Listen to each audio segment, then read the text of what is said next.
enjoyed the films as much as I did.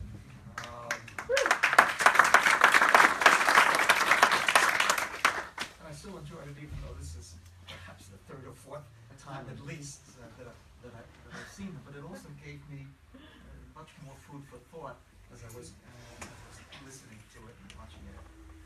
First of all, just all of you, just a few words. Why is so important these films? The Jews of Morocco were the largest Jewish community outside the Ashkenazi world historically. They mentioned the figure of some 300,000 by the middle of the 20th century. That was more than double anywhere else, by the way, in the Islamic world as well. There was no Arab country that had anywhere near that population. And also, as comes through this, it was a population that was very much a part of the history and culture of the country itself. And a couple of things were running through my mind. I was thinking the first film really is aimed at Moroccans. And my suggestion is, unless there is a version of it with a French and Arabic voiceover for the times people are being interviewed in English, that is something that is, talk about a culture in danger. Of course, in Morocco, that may be true. But of course, here in Israel, in France, and Canada, it's quite different. The Moroccan Jews have maintained an identity worldwide, and they're now, that 300,000 is now somewhere around 900,000 with the growth in population. And there is this very strong identity. But I was thinking of that film, I would love to see that shown in Morocco. Did you do a French voiceover for it, for when you're doing interviews in English and so on? Unfortunately. That would be one of my suggestions. Another thing that I liked about both of them, and including of course, as you could see, they're very different films, but is the variety of view. You must have noticed that there are people who are actually saying things that are contradictory, and as a good documentary filmmaker, he lets them speak for themselves. But even where there's contradictions, or where they give you very different versions of how they saw Moroccan Jewish history, it does reflect people, real people, not just those individuals, but a whole variety of people. So that for example, with and of course I knew many of the people being interviewed, but with, for example, Simon Levy, who of course was very anti-Zionist, and he says they wouldn't have left if they hadn't been if left on their own. And then of course you have Rabbi Amar, who said we left because we wanted to leave, but no further. Each one reflects a different way that people remember their own paths, and also it reflects where they live now, what are their politics, and so in that sense, I really like the fact the way you did that, and of course you saw this also with the academics, both Jewry al-Baida and Hatimi. Actually, I never met them personally, but they both wrote for an encyclopedia which I edit. And again, they represent a more Moroccan nationalist point of view. I might not agree with exactly the details as they saw it, but it's good to hear it from them as well. And the other thing when you watch this film is you couldn't see a film like this made in Egypt, made in Syria certainly, Lebanon, Iraq, or indeed any of the Middle Eastern Arab countries. there's something which is referred to as l'exception marocaine, and this is really part of it. That doesn't mean that, by the way, that everything was always ideal, and I like the way coexistence, people live together.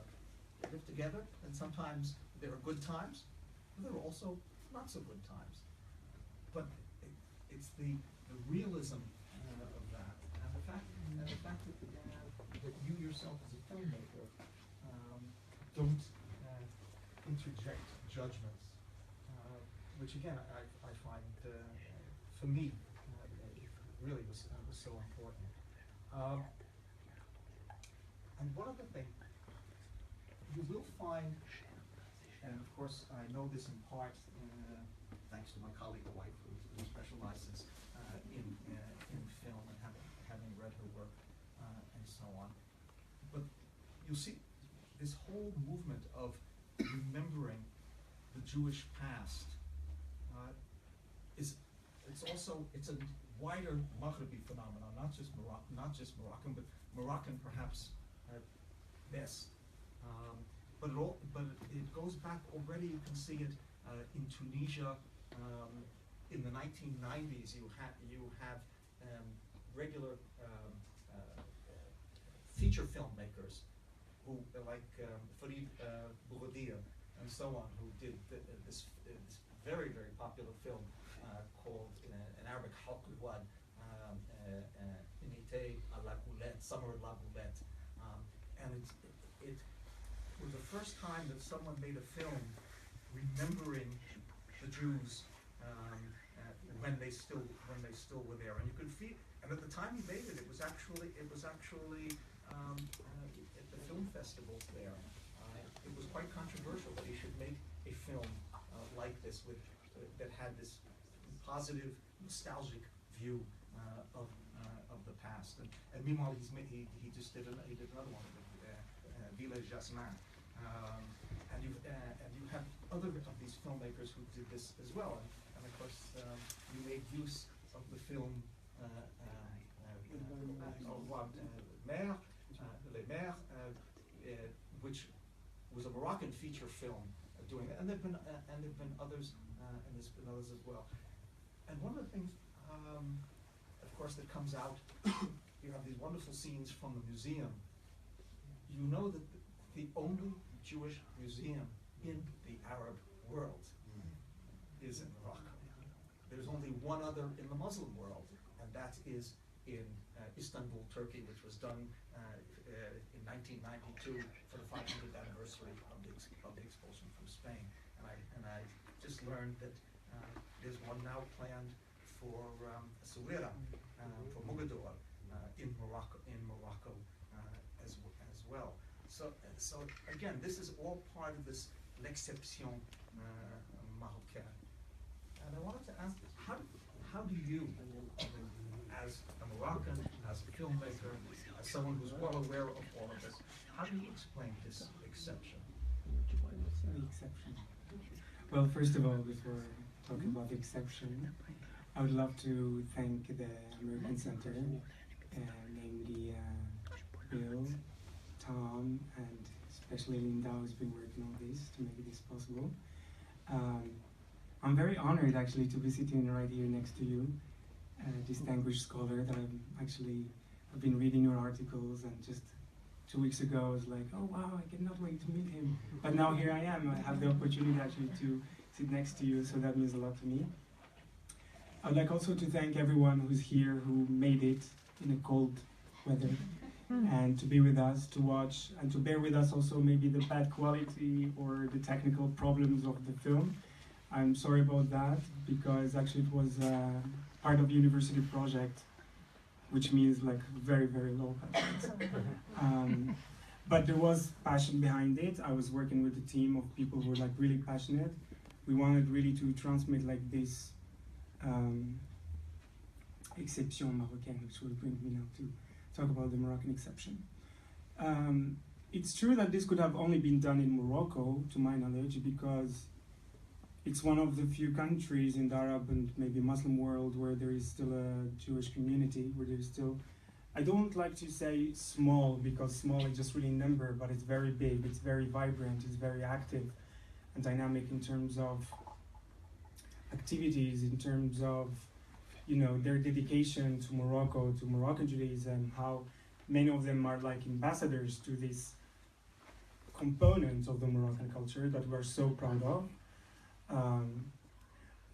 Morocco having a king as well, who is so, like, he's very wise, he knows how to be equal with all the different varieties of the Moroccan society, be it the Amazigh, be it the Jewish, be it the Arab, be it the Sahrawi, etc., which was actually in the new constitution in 2012 and 11. It was celebrated, this diversity and influences, including the Hebraic influence.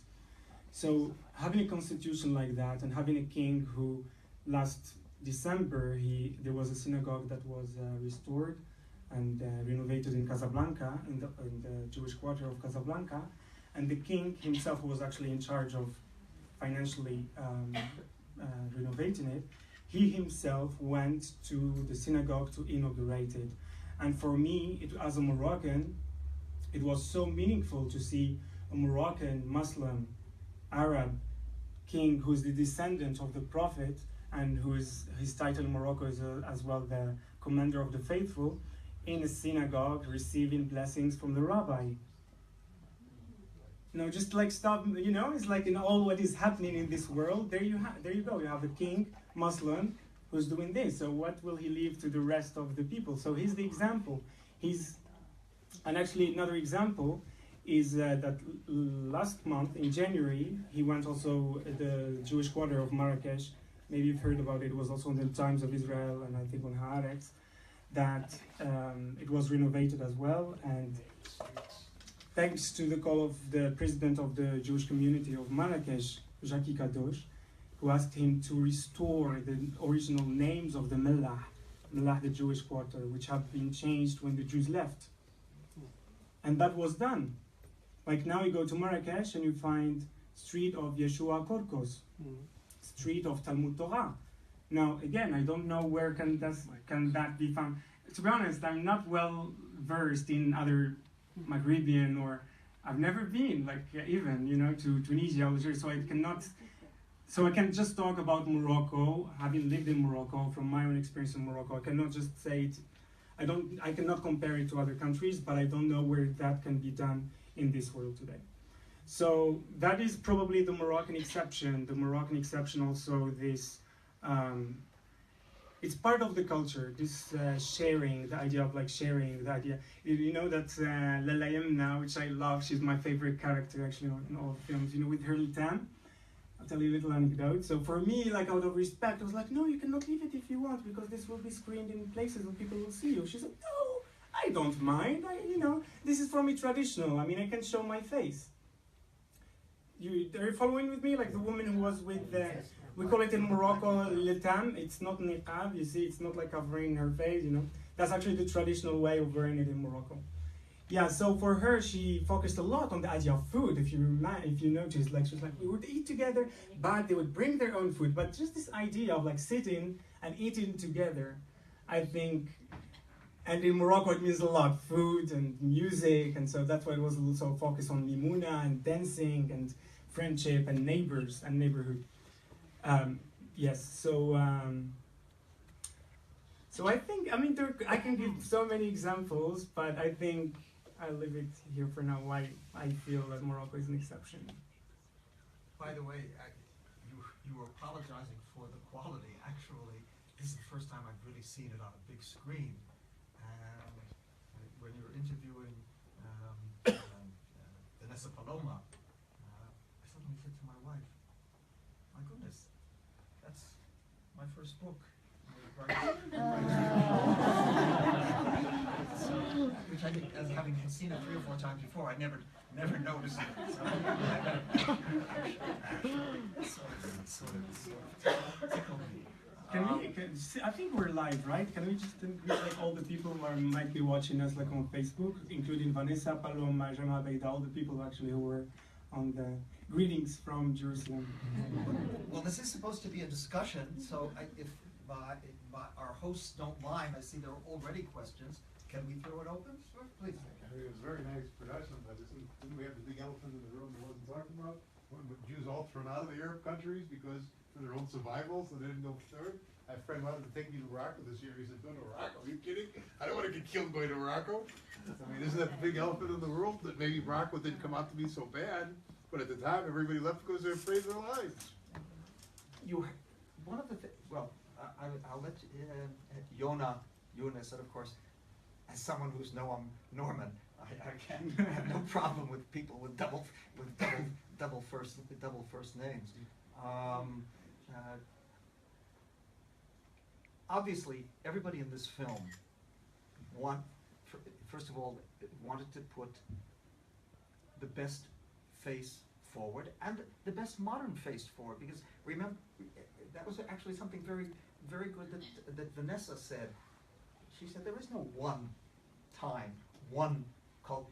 It was constantly, there was flux, of course, historical changes, people coming, people going. There were good times, there were bad times. So that, and you had the different opinions in the first film of why people left. And they all, as I said, they all reflected certain realities. But since it's your film or your films, how do you answer that? Where obviously we live in a world where, and especially in the Arab world, where this does not certainly look like anything familiar to people who live in the Middle East. So how do you explain that? Because obviously, look, one person said, well, they all left very quickly. And then someone else said, no, it happens to be that it was the person who said that they left in various waves. And people already left, by the way. There was a huge movement, huge by the standards of the day, right after World War I, where 1,000 people left French Morocco to go to then Palestine. The French authorities were hysterical that this was just the first of a lot. And if you look in the archives, anyone that knows the history, you can see their discussions of this at the time. They were very interested in suppressing it. But the fact is, yes, there is that elephant in the room, namely, you had people refer to the Middle East or what would happen when Morocco became independent. But when you were making the film, what was running through your mind with all of this? What did you decide? Did you make any conscious decisions, or you decided you're just going to leave this to your interviewees? Always, actually, this question also, it's interesting that I get it now in Israel also, and this is, I think, the second time I screened the documentaries here, because most of the times they are either screened in Morocco, in different universities, institutions, Moroccan audiences, or in Europe. And always this question also comes from the Moroccan Muslims. Why did the Jews leave? If they lived well, if they were happy, and sometimes it depends also which generation, because then they will give examples from their grandmother's time, that she had a Jewish neighbor, or they have stories. Now, it's hard to answer that question. That's why I always like to use this quote from Simon Levi, who said, always this question, we get asked this question in different settings. So he said, there were 300,000 Jews in Morocco before 48, so there are 300,000 reasons why they left. And that I think it's brilliant, because it's personal. It's really personal for each family, for each person, for each. I thought they were running for their lives. That's what I have to. What about the pogrom? I'm sure I see people who do not agree with that, so maybe they can also react. I don't know. There were. My parents came from Morocco. Yes. And my family. I have two families. My parents and my family came from Morocco, And I think that there is the main reason that they said why they came here, because they had always dreamed to live in Holy Land, and especially in Jerusalem. And it was dream, and when they have the chance to Deep? to Achieve that? to achieve that, okay, so they do it. That's true, and many, many people relate to that. Yes, so there is main reason why they One of. Okay. Yes. My name is Salman Lazri. I was born in Marrakech. ولد بلادي هنايا. I'm from Marrakech. لا أنا فاسي ولكن بحال I just came from Morocco about a month ago. There was a special reason because the king has changed the names of the street. I am a part of it. How comes? 20 years ago, I drove a restoration of the Melach. My mom was about to die, and she told me so many stories. So I said, okay, well, after she died, I said, what are we going to do with this? So I take the plan, I marked the names of the streets as they were, I asked all the other elder people, where the shul, where is a dentist, where is a mohel, where is everything, and I put a legend, and I put everything in that plan. I sent it to Marrakech, to Mr. Kadosh 20 years ago. 2 years ago, I had the feeling telling me go tomorrow. I didn't give no reason. I went there and I saw they demolished the Melach. Demolishing and demolishing and demolishing. I said, I start taking pictures. And I went to the president, Mr. Kadosh. I told him, what's going on? He said, have a seat. He told me at the 80s, there was a mayor of Marrakech. It was anti-Semitic.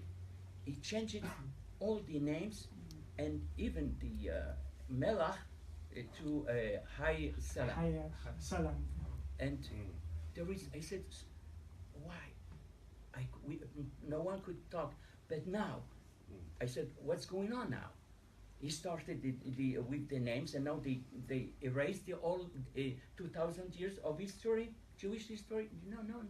There is an order from the king telling that there is a restoration. So the mayor called the Mr. Kadosh, and I'm going get involved in this problem. I'm not going to get involved in this problem until you put back the names.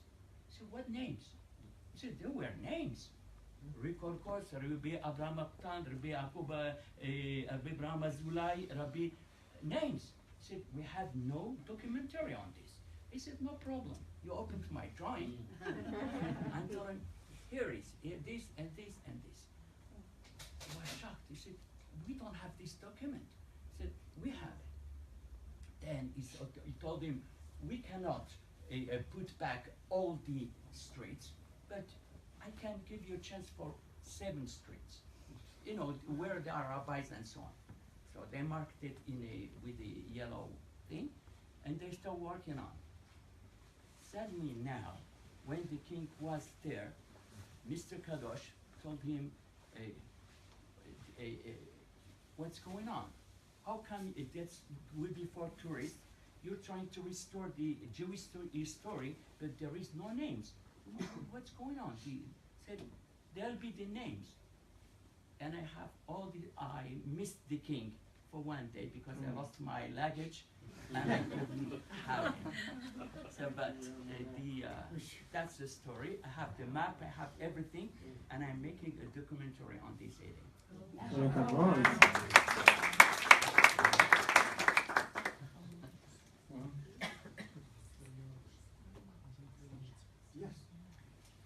My name is Susan. I was born and grew up in Morocco, in Casablanca.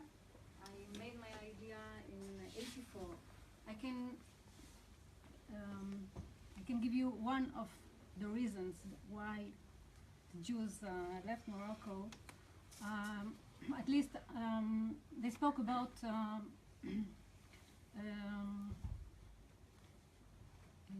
studying together, Jewish and Muslim in the same schools. In Casablanca, it was different. We had our own school. We didn't mix with Muslims, and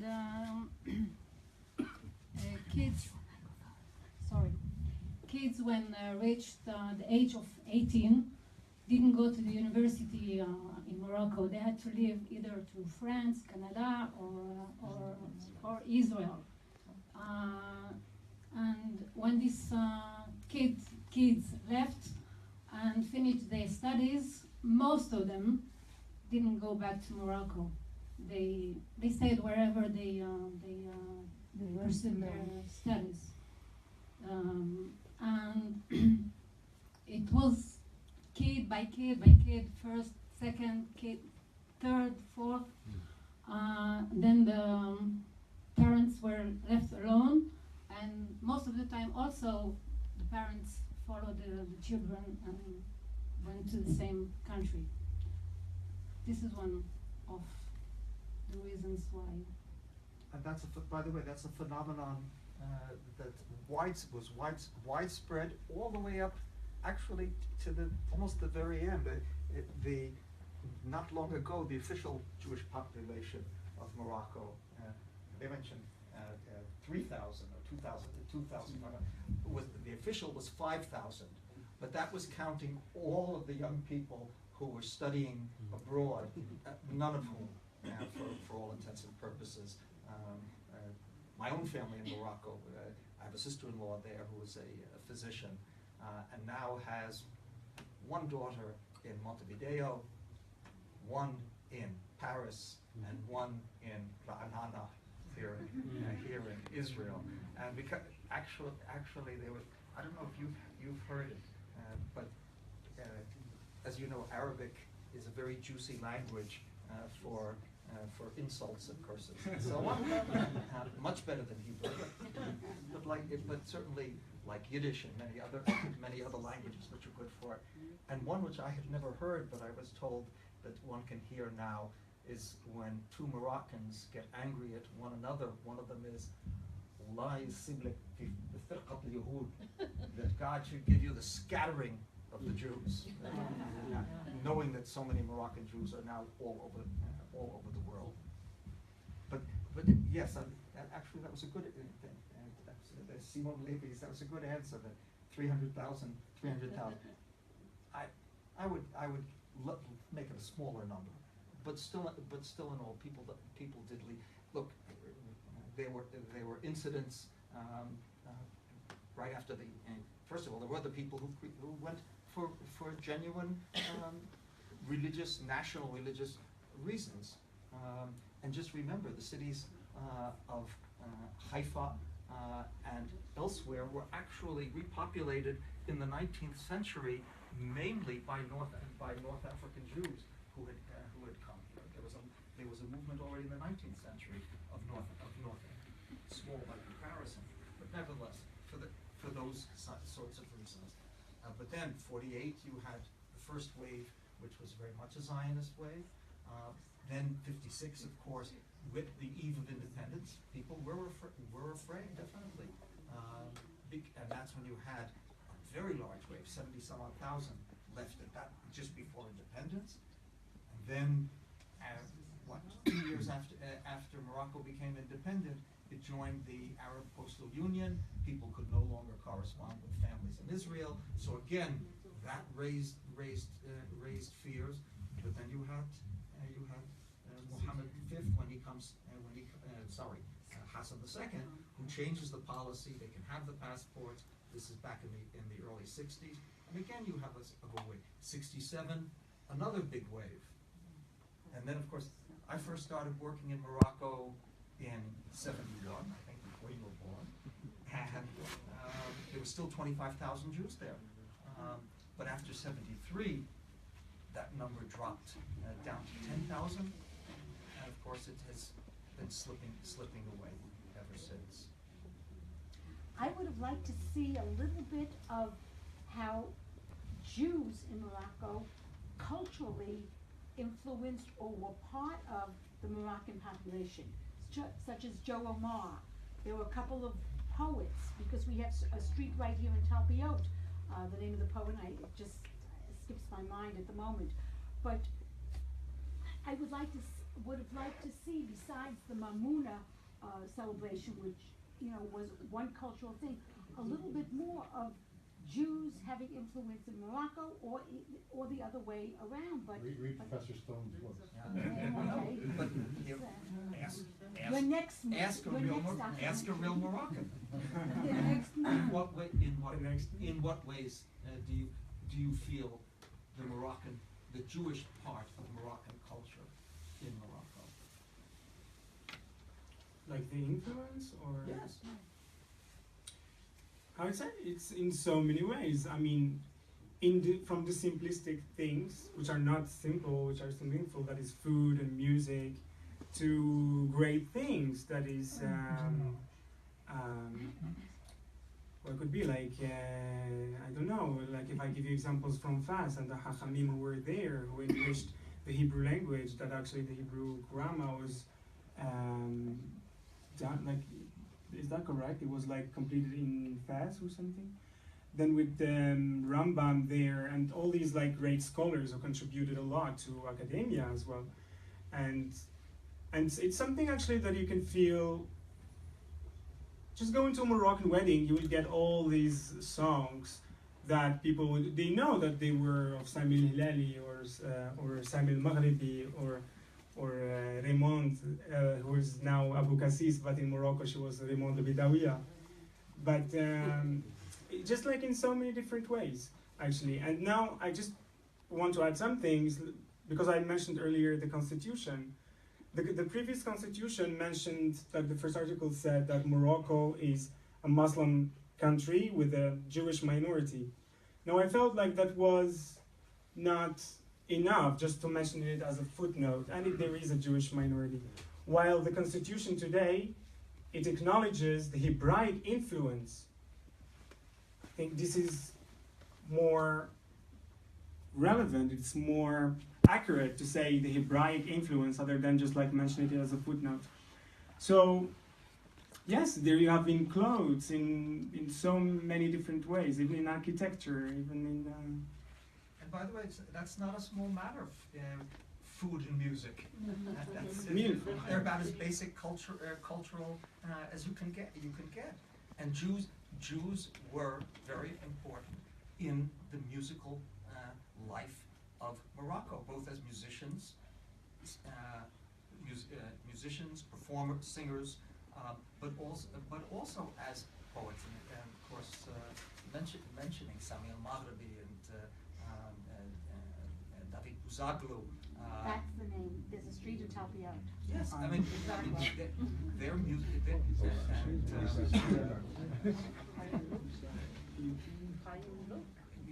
Luke, who goes back to Morocco. That's right, Rabbi Chaim Luke, who's a Paitan. He both is a Hazan and composes, and he goes back to Morocco to perform. So it very much it's a. In fact, this whole tradition. I mean, any of you who've listened to Middle Eastern Arabic music and North African knows right away the very different styles of music. And the North African is very much influenced, we believe, by medieval Andalusian music, and which is why you can hear things sometimes that sounds like a Portuguese fada or like flamenco and so on. And the archives in Rabat are filled with these musical notebooks of musicians who came after the expulsion of 1492, and these were Jewish musicians who brought with them this kind of poetry set to music, and it's there in Morocco that's still a living tradition. And you go to, for example, Canada, to Montreal, where there are nearly 30,000 Moroccan Jews, and there's a vibrant culture. And I was there for a conference just over a year ago, and for the gala evening, they had an orchestra performing, which was made up of Moroccan Muslims and Moroccan Jews from Morocco, Muslims from Morocco, and they were performing these very the malhoun, which is a dialect form of poetry that goes back to the Middle Ages, to the Zajal and the Muwashah of medieval Spain, and that's in Morocco. That's a living tradition. And as for the food, I would just mention. I always remember when I worked back in Morocco in the 90s, one of the popular restaurants in Casablanca was called La Tradition. It was a kosher restaurant. And of course, most of the people eating in it were not Jewish. There weren't that many Jews left. And it was what was particularly popular was Hamim, Schina, which of course it wasn't open on, which is the cholent for Shabbat, but it wasn't open on Shabbat, but it opened on Saturday night. And people would come in to eat this, and I asked them, why? And they said, well, you American Jews go to Chinese restaurants, don't you? So, but they felt it was very much a part of the culture, and that's again, you mentioned it. That's not offhand. That really is very important. And all these other things, and also Morocco, perhaps more than anywhere else in the Muslim world, had a tradition of obviously most people were poor, most Muslims were poor, most Jews were poor, but you had one, I can't remember whether it was Khatabi or Jamal Baida, who sort of mentioned the elite and so on. Yes, there was this elite, but Morocco, more than any other place in the Islamic world, had a type of figure who we call the court Jew. And these were people who did business with the royal court, who represented the royal court abroad very often as the diplomatic corps. Why? Because they were the only people who could speak foreign languages. So all the way going back to the 15th, 16th, 17th century, you see Moroccan ambassador who goes to London on a mission, or to Spain, or to Austria, or to anywhere else. When you look at the name, you suddenly see it's Levi, Cohen, and that's right. The Palachi family, who, by the way, also were at the Ottoman court. They were very well connected. But to this day, I mean, someone mentioned Andrei Azoulay, who was the king's close advisor, and before Azoulay it was David Amar, who was also the head of the Omnium Nord-Africain, which was the royal family's holding company, which, as you can imagine, in a kingdom, that's a big deal. So that's something that Morocco has this long tradition and still does today. Again, that doesn't mean that most people were connected to the royal court and so on, but that's still a very important thing in Morocco.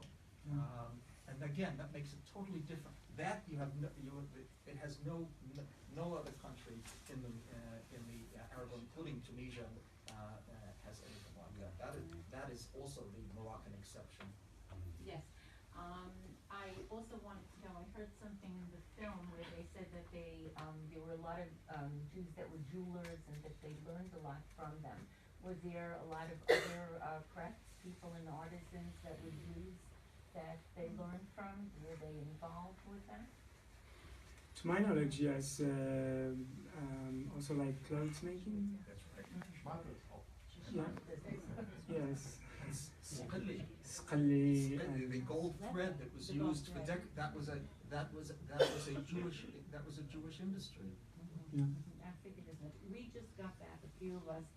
We went to Morocco with it was AACI, and we just got back recently, and it was a glorious trip.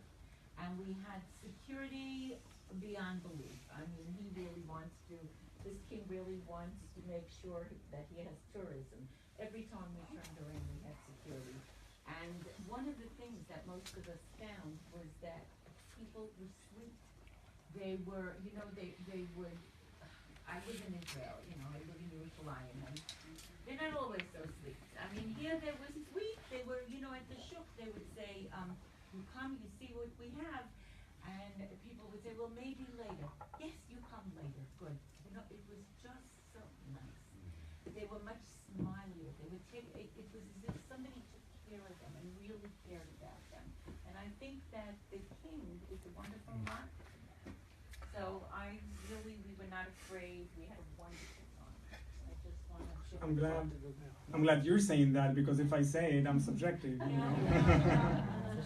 And from my experience, actually, yes, Moroccans, they do. And even not, if you say you're Jewish, they will not take you as a tourist. They will take you as, even if you have nothing to do with Morocco, and I see my friend Rob smiling because actually it happened to him. He's Ashkenazi, you know, going to Morocco as a tourist because he loves Morocco. But being a Jew, he had like a special treatment, and he had things like, you should come back to your country. But he's like, but I'm not from Morocco. No, but you're Jewish. You see, so for them, it's just like they link this idea that the Jews left, so for them they need to come back, and they need to, yeah, so it's true, like Moroccans, yes, oh, sorry. Andy wants to say. Yeah, just it follows on yours. Just something I heard when I was in Morocco, which I've never heard anywhere else in the Arab world. The Moroccans said, we are a Jewish and Muslim nation, which I thought was really interesting thing. She was Muslim, but the way that she thought about it, that's part of the identity of Morocco. Yeah. But by the way, this also fits in with what Vanessa Paloma said.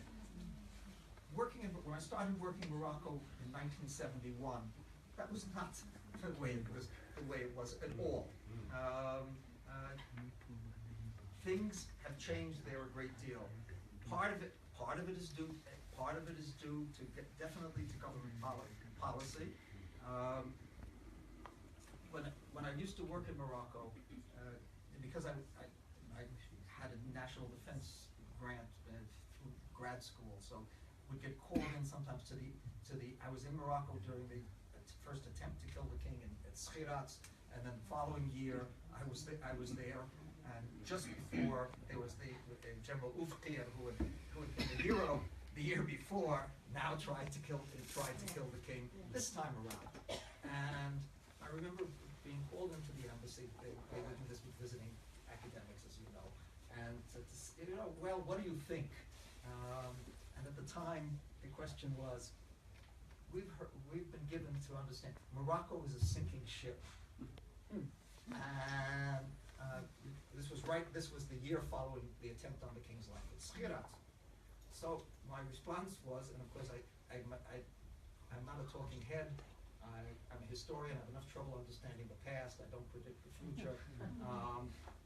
But I did say, well, if it's a sinking ship, it could take an awfully long time to sink. And they said, well, could this happen again? And I said, yes, of course it happened. It could happen again in a year from now, 2 years from, 2 weeks from now, or never. And of course, 2 weeks from then, 10 days later, he had tried to kill him again. But the fact is that Morocco itself has steered, and this again is this exception, has steered this course where the royal family has been very good at testing the winds, knowing when it has to live. When I see you, because you work there in the consulate, it knows when to liberalize, when to allow a certain degree of freedom of speech. You can't criticize the monarch, but you can criticize. Well, today you can. And now you can criticize the monarch as well. So there you go. But it always has handled this very, very well. And I happen to be very optimistic about Morocco. Yes, Professor Korkos. Well, I didn't intend to speak because you mentioned the king trader, and I'm a descendant of the king traders of Essaouira, so I wanted to mention it. That I think it's a unique phenomena in the Arab world, although they were in some other places. For example, we have more than 200 letters from the kings to the family from the 18th and 19th century. But this is not what I wanted to say.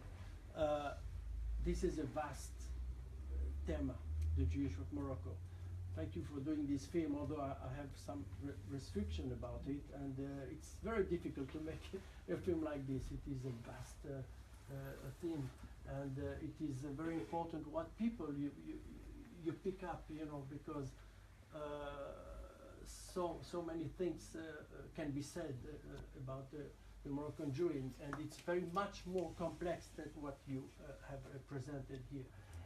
I only wanted to say that I was born in Morocco, of course, and I'm involved in a big project now in Morocco that you mentioned. I mentioned to Professor Stillman of doing a museum, another museum in Essaouira, because the Jewish community there were very important, very interesting one, with tied with the world, and so we will try to present this theme in this museum. But what I wanted to say, and also I'm involved with the King Advisor Azulak, and concerning the streets.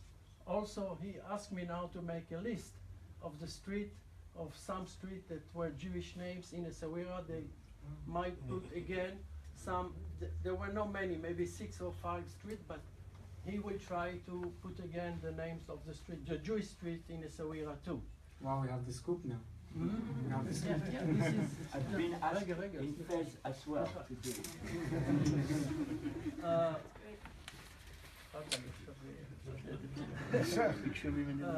No, what I wanted to say that there is now quite a kind of revival of the Jewishness or the Jewish identity and the Jewish culture in Morocco. I don't know if you know that more than 200 cemeteries were now restored by the king. More than 200 already. The job is already done in very remote places all over Morocco, in the Atlas and everywhere. Everywhere they put fences all around the cemetery. I don't know if you know that.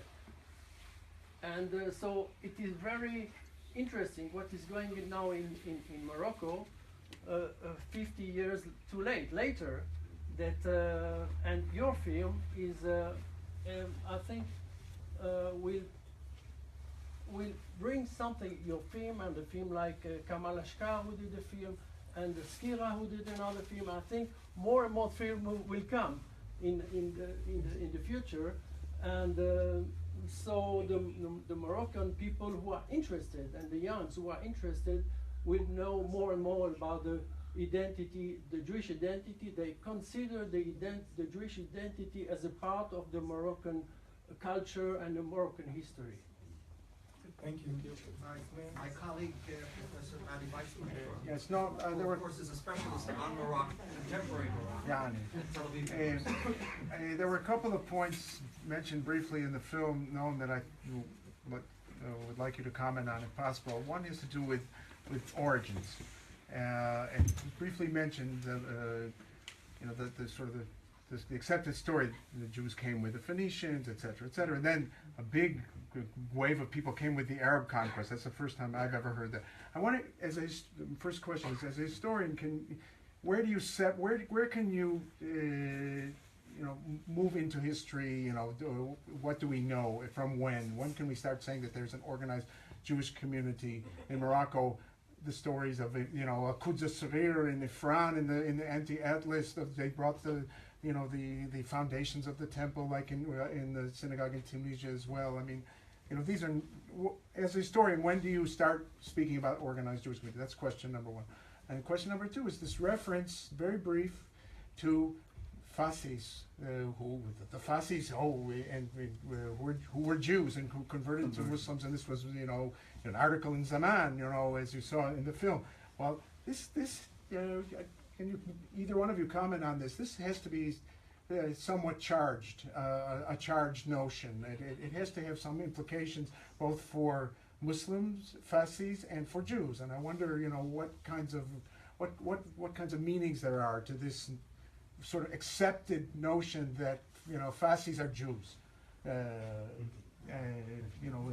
the popular imagination. Sometimes maybe in Fez you find Ahmad Cohen. Yeah. So, but what is it? Yes, But I wonder what. Yes, but I wonder. Does this have any meaning? Is there any special? That's question number two. I mean, you can take it where you want. Or just for the historical. For me, that's always an easier one than the others. Look, these are all called ideological legends, legends of origin. But both Muslims and Jews shared, and again, to use the title of one of Bernard Lewis's great books, History Remembered, Recovered, invented. Recovered, invented. Yes. People do have a way of also rewriting history, but there may have been Israelites when the Phoenicians were there. Possible. We have no evidence whatsoever. The earliest evidence that we have, forgetting the Ifran de Antiochus, because those tombstones, those number one, the tombstones were found and never lost, and so on. The earliest clear evidence is a tombstone from Volubilis from the 3rd century of the Common Era. That's the where it's clearly this is a Jewish tombstone that a father has made for his daughter. So we know there are Jews in Volubilis at that time. They may well have been there before, but that's the earliest that we've got. As yes, that thing about that was Elbaz who said that. The Arabs. No, belong. They did not come. Right. They did not come in with the Arab conqueror, but just 90 years later, both in the Arab, certainly in the earliest historians we have for the conquest of Spain, we know that Jews who had been who were ordered to be forcibly converted, left and crossed the Straits of Gibraltar, and they did very, very well, possibly have influenced, aided, whatever actually they were Berber. The original army was Berber. Tariq ibn Ziyad was a Berber, but to come over into Spain, and then of course they're back and forth all the time because of the close proximity. And then you have the Vanessa mentioned the wave of 1391. Actually, almost none of them went to Morocco. They went to Algeria, but close enough. But actually, some of the 1391 also went to Dibdu. Yes, very few. But but then again, they went to Tlemcen, which from a certain point of view, that's Morocco and not Algeria. So, but then of course you have the big wave that comes in, and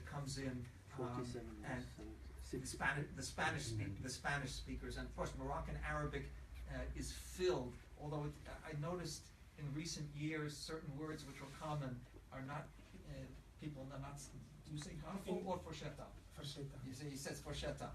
Whereas before everybody said Garful, which is a 15th century Spanish word for a two-pronged fork, and that was the word used in Morocco certainly up through the 70s and early 80s, and had gone back historically. So that influence was very strong.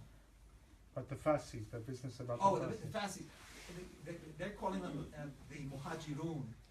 They're also called the Beldiyin, and there were a group, and they maintained an identity. Other Muslims identified them and other Jews as being Muslims of Jewish origin. Many of whom, actually, I shouldn't say many, but a good number of whom actually became Islamic scholars as a way of proving their bona fides as Muslims. And there was enmity against them. And actually, I just finished. I have the text of a poem that's Sikh Badur al-Alami, an 18th century poet, and it's against the Beldiyin, and it's accusing them of all of these, they're not really good Muslims, that they're really Jews at heart, and so on and so forth. So no, they were very, and as I said, you mentioned him, he was the Minister of Tourism of Morocco, Abdurrahman al-Kohen. And you had quite a number of others. People named Gassus are Bildiyin, like the scholar Mohammed Gassus, whom we both know. Khurun, sometimes the name is both Muslim because there are still Jews with the name. Also, actually, for example, for the Farsi people, wherever, as a Farsi person, wherever they go, always they get this answer that all the Farsi people are Jews. What they mean, but even if you're Muslim, you go to the mosque, they will say, no, you have a Jewish blood. So it's something even in the popular culture, in the popular psyche. Does that come from resentment of the Farsis because they're the economic elite of Morocco? So they say, oh, they're Jews, you know. I mean, also historically it's proven, like for the Jews, when in the 15th century they had to move from the Medina, from the old city where both Jews and Muslims lived, having to move to a newly created quarter, 1438, that's the Millah, the first Jewish quarter. A lot of conversions happened. Also, a lot of conversions happened when, depending on which dynasty ruled, because sometimes the taxes were, you know, as having the status of dhimmis, they had to pay a specific task in return, and sometimes it was really high, and it was a way of like forced conversions, like to put pressure on these Jews to, because they know they will not be able to afford it. And sometimes as simple as forced conversions, you either you convert to Islam or death. So these are, you know, and I think like any part of the world, there were ups and downs for all the people. I just add one last thing on that, and also partially it was language. The people of Old Fez, not Fez Valley, Old Fez the quarter, but the old part of Fez, which includes New Fez. As for those of you who don't know, Fez has a quarter called Old Fez and New Fez, and they're both from the Middle Ages. But the dialect spoken by Muslims and Jews very similar. It's what we call in French linguistics vieux parler citadin. And for example, they don't pronounce qaf. You pronounce qaf, right, when you speak. But old timers don't. They'll say utlo, not qutlo. And in Fez, Sifru, those there's even a proverb, klam de nast spro, klam de lihud. The speech of the people of Sifru is the speech of Jews. But that's because it's like if you come from New York, from my generation, lots of non-Jews use Yiddish words in their English. I remember years ago one of my Puerto Rican students telling me she was going to be away for the weekend and she was staying by her cousin. And I told her, you know, that's Yiddish English. So that's another reason why the people of Fez, of the old timers, would be referred to as, oh yes, they're Jews because of the speech. And I mean I could give you millions of examples, but that's the easiest one, is the qaf, af. Can I say something? I know like you're about to just as a conclusion. So for me, the way why I did these films, and actually I'm trying to target you, sir. If you could sit down, I just want to have like a little answer, reflection to what you said earlier. For me was, yeah, I'm sorry, very quickly. For me, it was like important to do these, you know, even with low budget, but just to show an alternative to what mainstream media shows about the Jews. About when I say about the Jews, Israel, because that's how people today connect the dots. For them, Jews and Israelis, this is that. So for me, that was important, like to work on this, to correct things, to show things, to, for example, for some Moroccan Muslims, it was the first time they met a Jew, they saw a Jew. It was for them a shock that actually Moroccan Jews speak Arabic, because many of the interviewees, they spoke Arabic. They thought they speak Hebrew at home, or that they speak French. So you can see. So I want to also say, I always say this in Morocco, but also from here, like let us not let media, you know, also distort our image of the rest of the world, be it the Arab world, the Muslim world, including Morocco, because today, just like everything is put as an entity, you know, Muslim, Arab world, they're all the same, they're all this, they're all that. I think that is not fair, because there are a lot of people in Morocco, Muslims, who are doing great work in so many levels, and I think, I mean, relatively Morocco is one of the safest countries in comparison to other, even developed Western countries. So, I think I learned that tonight. great, and I want to finish with this because I did not mention it earlier. Also, I want to thank Yad Ben Zvi for the great work you're doing and the documenting of the North African Jews, and soon I will come knock your door.